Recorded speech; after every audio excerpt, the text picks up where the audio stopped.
Junk Food Dinner, 297. This week, as in every week, we check out 3 weirdo cult flicks. First, we harken back to a simpler, funker time with the DIY Chronicle of a Young Band of Misfit Chicks in Desperate Teenage Love Dolls from 1984. Next, a slimy alien creature infects patients at a small town hospital in Blue Monkey from 1987. Finally, we watch another Corey Feldman movie with Dream a Little Dream from 1989. It's a heartfelt love letter to 80s weirdness.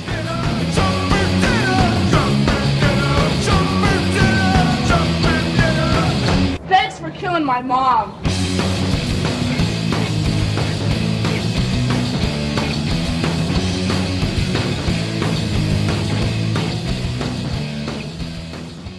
Welcome back to the Junk Food Diner. The final movie on this episode is Dream a Little Dream from 1989, directed by Mark Rocco, who didn't really ever direct much else. He did a movie called Murder in the First, starring Christian Slater. And that's really about it. 2 other movies. But I guess this is his magnum opus. What's mostly important about this movie is the fact that there are 2 Coreys in it. Corey Feldman and Corey Haim, who are 2 of the best Coreys that we've ever produced in our society.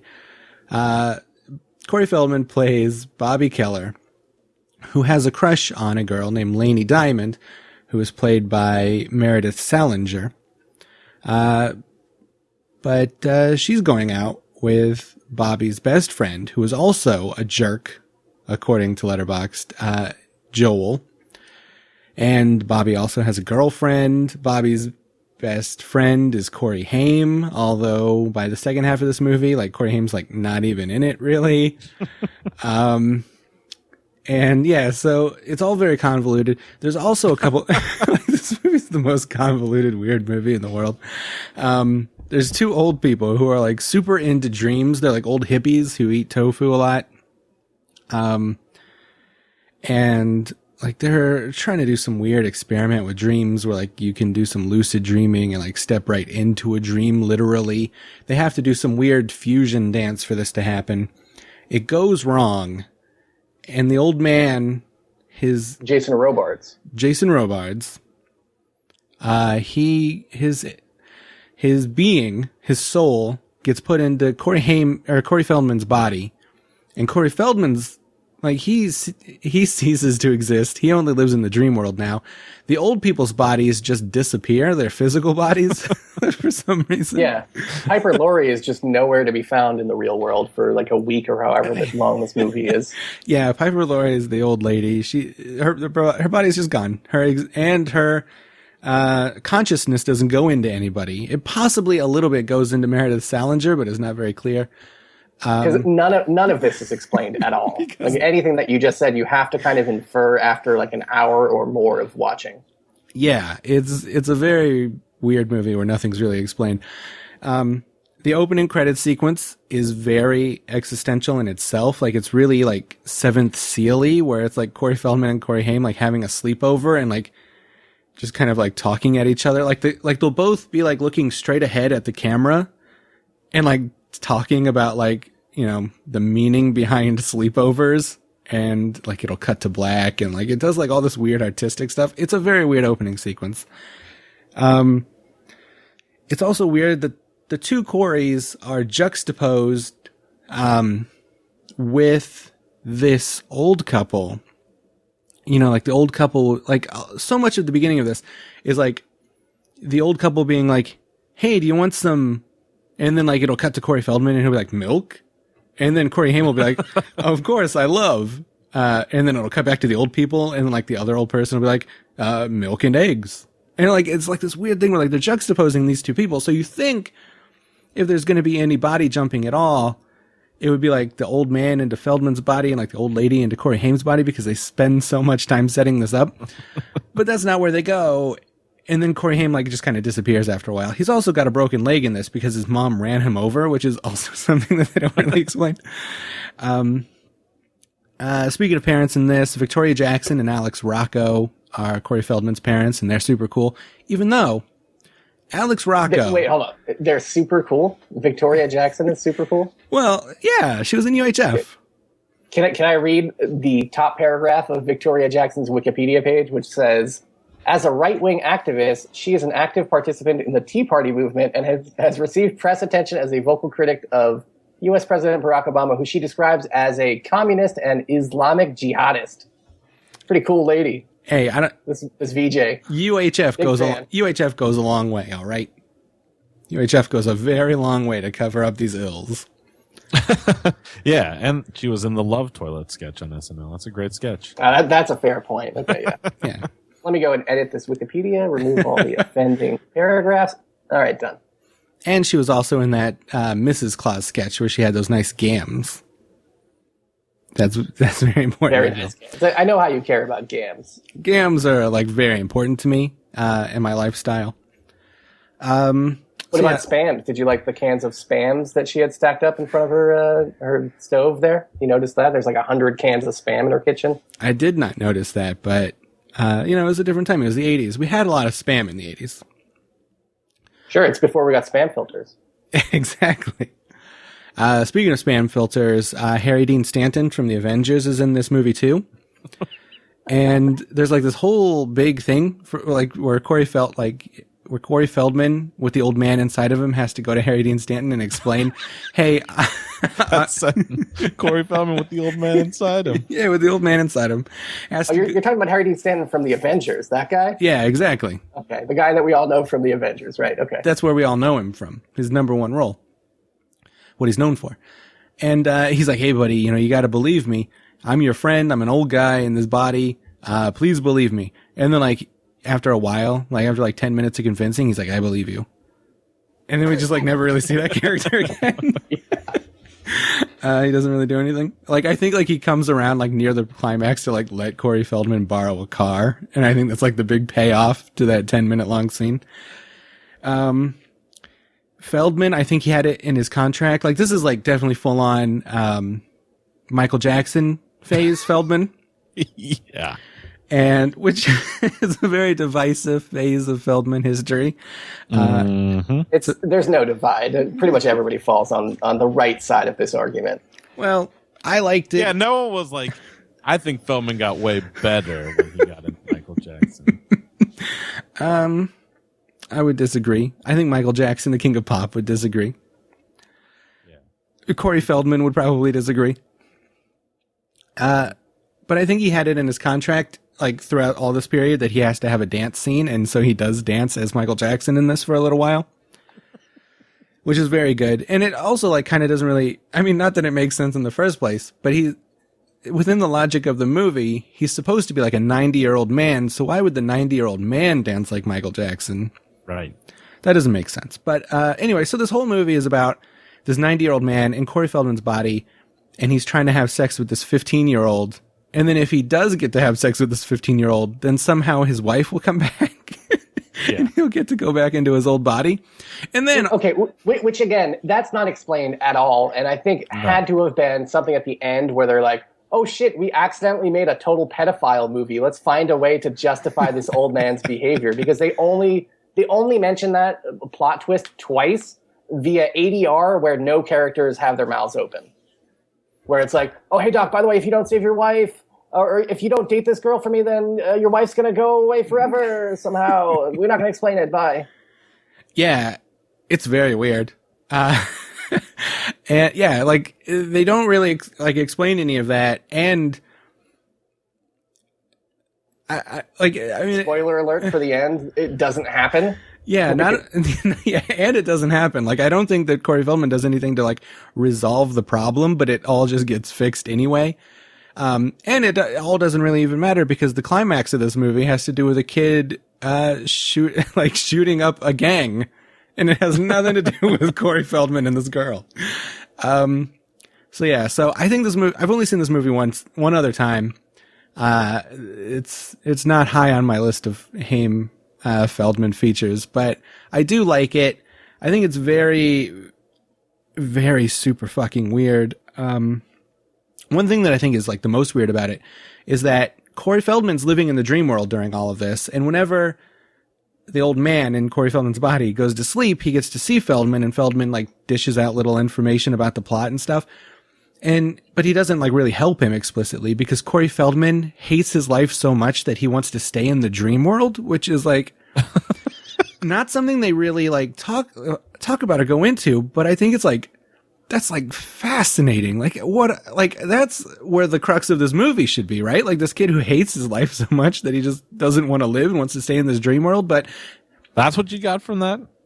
A little bit. I mean, it's like one or two lines, but I mean, I find that really interesting. Like, what kind of like solemn, morose movie is this? That this kid's just like, no, I'm good. Like, you go ahead and live my life. I don't even want to fucking deal with it. It does give him the perfect excuse to launch Freddy Krueger jokes, though. That's true. There are some Freddy jokes, which is very cool. But yeah, I think this movie's pretty all right. It's maybe a lesser of the big Corey Feldman Haim movies anyway. I mean, there's a lot of shitty Feldman Haim movies, but of the big ones that people know, I think this is a lesser one, but I still think it's pretty cool. What do you guys think about it? Ooh boy. Yeah. I had not seen this one at all either. And, I usually don't like to complain about watching junk food dinner movies. Most of the movies we watch on the show, even if they're not great, like Blue Monkey, I tend to have a fun time trying to single out some elements about them that I enjoy. And, it's kind of a fun way to keep watching movies and stay engaged in the movie watching scene.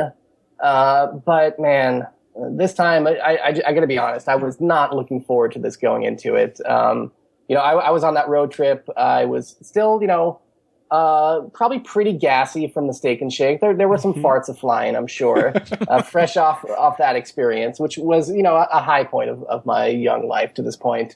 And I knew I had to watch this movie. I knew it was a Corey and Corey flick. I knew it was about 2 hours long, and I just was not looking forward to it. But I settled in. I had some excellent Texas barbecue from Lone Pine, California, this little town.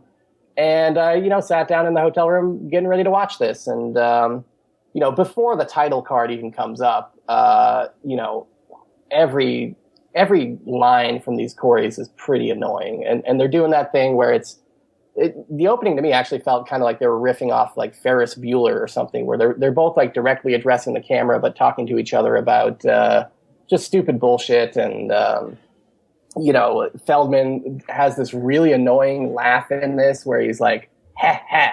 And then he starts talking about it. He's like, oh, that's my laugh. My laugh is like, ha ha, like H-E-H. And it's like, I don't know why they would start a movie off like this. And then it goes from that to just even weirder, and there are some weird elements in this that I think might make it watchable, if you can tolerate the Corey factor, which is really strong. I mean, this is peak bad Corey material for me. And I've made it no secret on this show that I've gone from a strictly pro Corey stance to a mostly anti Corey stance in the past couple of years based on the movies that we've watched on the show. But man, this movie in my mind did them no favors. Like it made me even more embarrassed to have called myself a fan of these guys at one point. I rank it up there with my secret shame of my Juggalo past, and it's just not a good feeling to know that I used to be in these guys' camp. Like I used to be very pro Corey. You're saying that you you don't have much motherfucking Corey love? That's what you're saying? That might be true at this point. Yeah.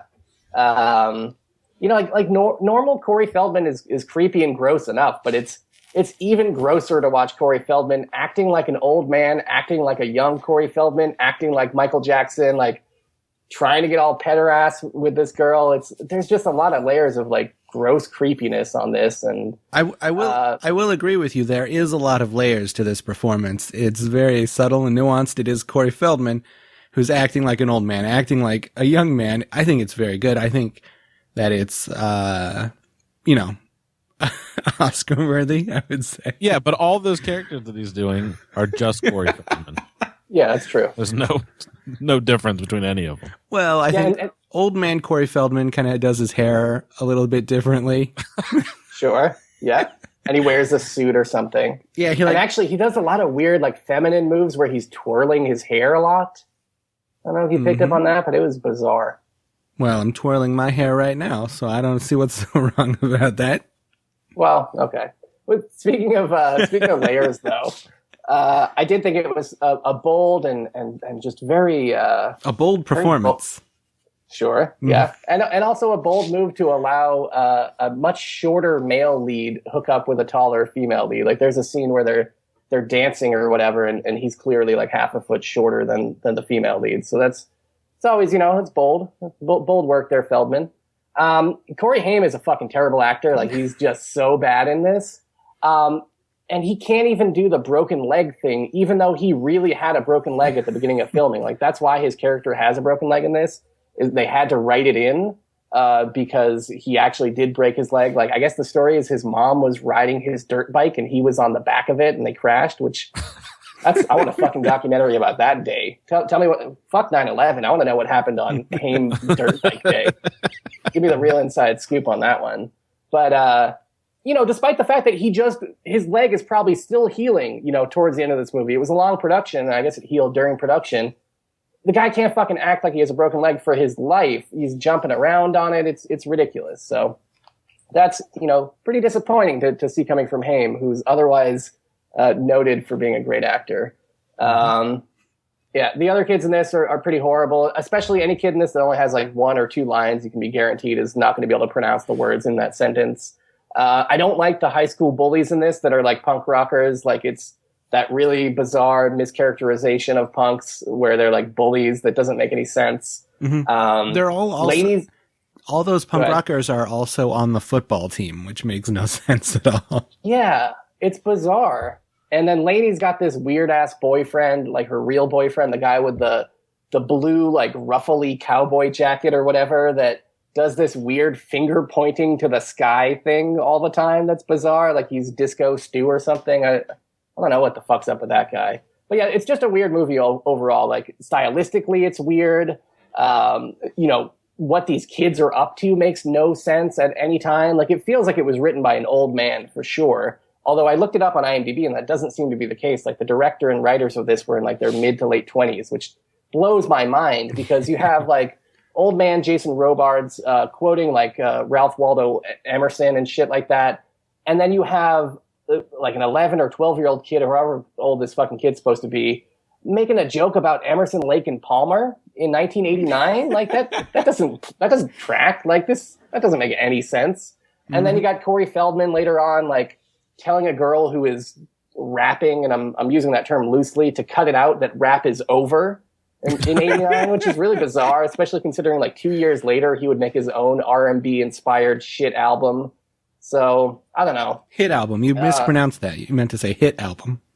Oh yes, exactly. Yeah, hit album. And I don't know. Corey Haim in this looks kind of like John Lydon from like the post Sex Pistols, like Public Image Limited years, with really weird hair, and just none of these characters are believable. Like I don't know why they would hang out with each other, except for their mutual love of teenage smoking, of which there's a ton in this. Like just real casual, like background smoking, where it feels more like it was just the Coreys and not their characters smoking. They're probably coming down from like a real crack bender, and they need that nicotine. So that's kind of weird.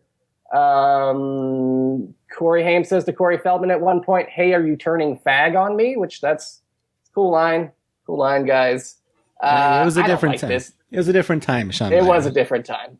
But it's never was there a time where it was acceptable for old man Jason Robards to try to become a Dreamland pederast. Like, I don't care if it was 89, but it's that whole plot construction is just so creepy. And it's like, who the fuck would want to watch this movie? It's old men who secretly want to creep on young ladies, or teenage boys with very elaborate transcendental meditation-based cuckolding fantasies? Like, what the fuck is this? Like, such a bizarre movie. And then just everything's suddenly cool at the end. Like, wasn't Piper Laurie banging Harry Dean Stanton at the beginning? Is that a thing? Like, I couldn't tell because she gives like Harry Dean this weird kiss at the beginning, and then she's like, "Oh yeah, I think my husband's going to try and make me do it with him," or something like that. I don't know. Everything about this movie makes me angry. The very last part of this movie has Corey Feldman giving a super creep face while walking away with this girl who didn't even fall in love with him. She fell in love with Jason Robards. and he's gonna move in here and sweep his work up and just be like, all right, girl who you don't even really know the real me. Like that's even creepier almost than the old man. I don't know. It's like a Dead Ringers thing where it's like she's not even banging the guy that she thinks she's banging. So who's this movie for?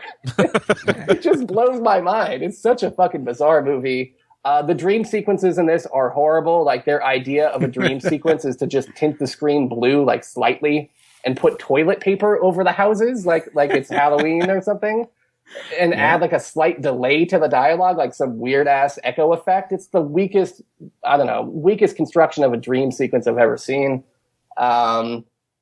An even bigger disappointment in this is that there is a really cool poster of Garfield that says "Just Say No." It's like a dare poster in the background of the high school. Barely gets any screen time. You only see it for a couple seconds. Completely wasted that poster. I expect better from this film. I don't know.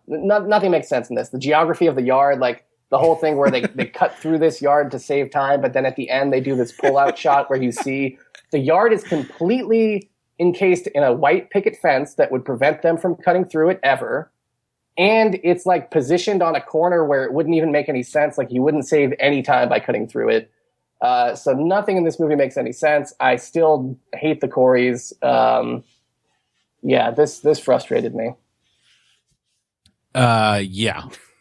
Fuck this movie. This is without a doubt my least favorite movie that we've done. Ever? Maybe not ever, but this year for sure. So you don't have to wait for the anniversary episode. This is the winner. Oh, no. This movie sucks so bad. So after I watched this, I was like, I have to find out like what people think about this movie. And not surprisingly, critics hated it. For example, Roger Ebert said, "Dream a Little Dream is an aggressively unwatchable movie," which I would absolutely agree with. Well, I think he said the same thing about Taxi Driver, so not reputable. Walter Goodman of the New York Times says, "This is one incoherent movie. I have a hunch that the writers could not figure it out either." But to my surprise, it does have pretty much overwhelmingly positive reviews, customer reviews on Amazon for the DVD. Most of them give it 5 stars. And only a small percentage give it 1 star, which surprised me. So what I think is, I think there's an issue here where nostalgia has really taken over on this movie, because I do feel like I remember them playing this a lot on HBO and like Showtime and things like that back in the early 90s. And I never watched it for whatever reason. I don't know. Even maybe back then I could smell that it sucked. But I never caught it in its entirety. I'm sure I must have seen clips of this here and there while flipping through the channels, but never watched it. And watching it this time around, holy hell, this is one fucking awful movie, man. Like, I really was angry at watching this movie because everything about it sucks. I mean, just everything. The Coreys suck in it. It's such like a self-serving fucking dipshit movie for them because they wanted to like showcase their like radical lifestyle and how they're best buds and stuff. And it's so terrible. But then they incorporate this whole Jason Rothbard fucking subplot, or Jason Robards, and it's just boring and it's just weird and it makes no sense. And Corey Feldman, this is one of those kid switches bodies with an old man movie, but it's not nearly as fun as the other ones, which is saying something like fucking Vice Versa and like Father Like Son, 18 Again. Those movies are not masterpieces by any means, but at least they are somewhat coherent and you can understand what's going on. This has none of that. Like I was watching this like kind of sporadically. My girlfriend was coming in and out and she asked me to like try to explain what had happened. And I really couldn't. I'm like, okay, so like Corey Feldman hit this girl and then he switched bodies with this old man, and like the girl kind of has part of the old lady in her, like a little bit, I think, and like he's trying to get her out before midnight. And it was right at that scene at the end where like Corey Feldman like breaks into her house, cuts his hand and like smears blood on her face. and like cries out like no, like she's dead, and we were just totally confused. I cannot believe Jason Robards and Harry Dean Stanton and Piper Laurie agreed to be in this movie. It is beyond dumb. When I looked this up, I thought this was going to be like one of those movies like Cool as Ice or something that was like widely regarded as like one of the worst movies of all time. I don't know. Something about it is just, it's so bad. The soundtrack is terrible. Here's what I think is the most offensive thing about this movie. Like, I think the director he thought he was making something like a little better than like the average teen comedy. Like, he tries to give it these like artistic flares and like this kind of spiritual angle, and man, it just makes it 100 times worse. Like, had he just made it like a straight teen comedy, maybe it could have been bearable, but it is anything but. Corey Feldman is the fucking worst. This is the turning point. I can pinpoint precisely the turning point of when he went from tolerable, maybe even somewhat cool guy to the absolute worst, and it is this movie. Because before this, he did The Burbs, which he was fine in. Actually pretty cool in that movie. License to Drive, Two Corys, again, straight teen comedy. It works. It's good. The Lost Boys, of course, again, Two Corys, still a cool movie. Stand By Me, The Goonies, Friday the 13th, Gremlins, all good. Then we get to Dream a Little Dream, and then it's all down the hill from there. Rock and Roll High School Forever, doing that Michael Jackson dance again, Meatballs 4, fucking Dream a Little Dream Part 2. All good. That is the corner. All classic films. No. That is when Feldman started sucking. It's like right after he got the full Michael Jackson thing going, and see you later, Feldman, because this is awful. And it's how fitting that his turn to total creep came in this total creep fucking shit movie. It is, it's abysmal. It's so fucking bad. I hate everything about this, and I never want to see it again. While Desperate Teenage Love Dolls was the perfect runtime at 50 minutes, this was the worst runtime, 2 hours long of this horse shit. I am so pissed I watched this, and I never want to see it again. How excited are you to watch the sequel, though? None. Zero. I will never watch it, even if you pick it for the show. Well, I'm going to be picking it for the show. As we all know, that might be the first refusal in Junk Food Dinner history. I think Mark Fredo... Take notes for our Wikipedia page, fans. I think Mark refused at least a dozen movies in his time. I think that's the first Kevin refusal. I mean, if you pick it, I will be forced to watch it, but man, I will not be happy about it. I've never seen it, but it's my understanding that it's more of a sexy comedy, so maybe it's more... so it's going to be like South Beach Academy, which we all loved. Yeah, it's kind of a mix between South Beach Academy and Fast Getaway, from what I understand. Oh, great!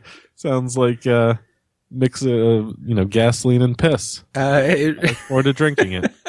From what I understand, it's about a pair of magic X-ray specs, so that's cool. All right. So we'll get to that. This is the year of Corey Feldman. We are going to be watching as many Corey Feldman movies as possible this year. That sounds great. There could be nothing creepy about a Corey Feldman movie where he has X-ray glasses. I'm sure he's not going to go to like an elementary school or anything. Well, it was a different time back when you could still do that. Yeah. I hope that you're talking You're making me about, hate the 80s. Yeah. I hope you're talking about like Stand By Me and The Goonies, because otherwise no, we're going to be watching... It's going to be some bad Feldman. We're going to be watching the good ones, I said. Meatballs 4. Busted. Dream a Little Dream 2. All the classics. Probably Rock and Roll High School Forever again. But I guess that wraps it up for Dream a Little Dream. We're going to take a quick break, and when we come back, we are going to switch bodies with each other and then hit on 15.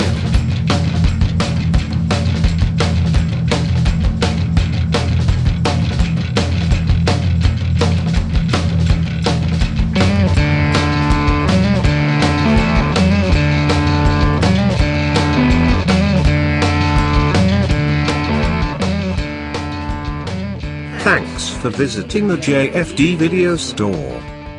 We hope you enjoyed our burning hot takes on this week's selected movie.